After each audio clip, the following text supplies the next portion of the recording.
आज कालचक्र में पंडित जी आपको आपकी जन्म कुंडली के भावों के बारे में बहुत ही खास और यूनिक जानकारी दे रहे हैं। कैसे कुंडली के भावों के जरिए आप अपने आज और आने वाले कल के बारे में जान सकते हैं, यही बता रहे हैं आपको पंडित जी। और अब बात करते हैं कुंडली के 5वें भाव की। कुंडली का 5वां भाव व्यक्ति की सेहत, संबंध और भविष्य के बारे में क्या कुछ बताता है, आइए जानते हैं। पंडित जी 5वें भाव के बारे में बताइए। और इससे पहले जितने भी हमने 1, 2, 3, 4 भाव के बारे में बात की, अगर कुछ कमजोर है तो उसके लिए कुछ कोई उपाय भी होते हैं क्या? देखिए, जन्म कुंडली का जो 5वां भाव है, इसको ज्योतिष की भाषा में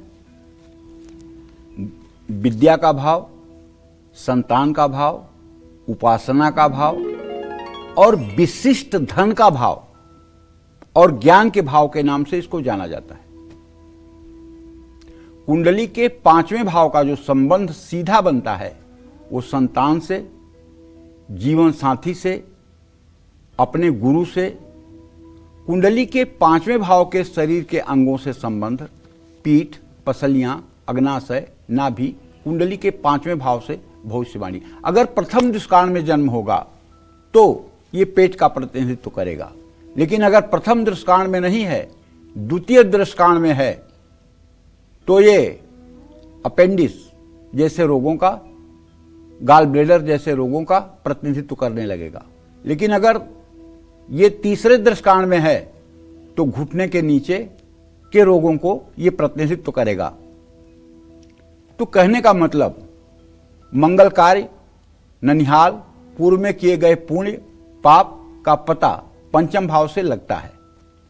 हमारे यहां बृहत होरासर शास्त्र में 16 प्रकार के संतान प्रतिबंधक योग कहे गए हैं।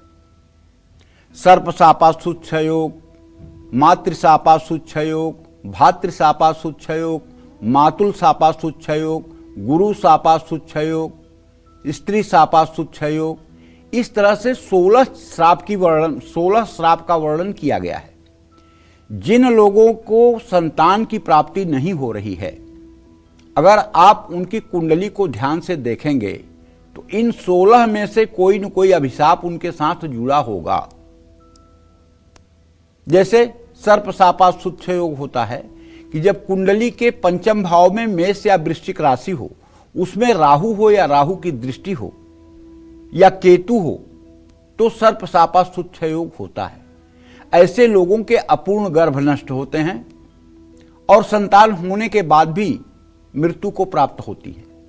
ऐसे लोग अगर किसी ज्योतिर्लिंग में जाकर के भगवान शिव का अभिषेक करें और सोने का नाग दान करें तो निश्चित रूप से नागदेव प्रसन्न होते हैं और कुल की वृद्धि करते हैं।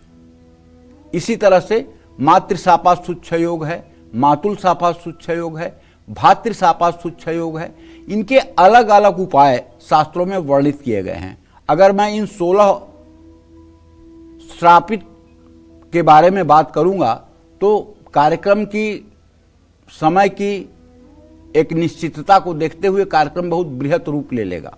इसलिए जो ज्योतिष प्रेमी हैं उनसे कहना चाहूंगा कि एक बार बृहत पाराशर होरा शास्त्र खोल करके इन 16 प्रकार के श्रापों का आप अध्ययन कर लें, जिससे आप अपने आगंतुक व्यक्तियों को सही मार्गदर्शन कर पाएंगे। जब आप सही मार्गदर्शन करेंगे और सही उपाय बताएंगे तो आपकी वाणी फलवती होगी। जय मां विंध्यवासिनी।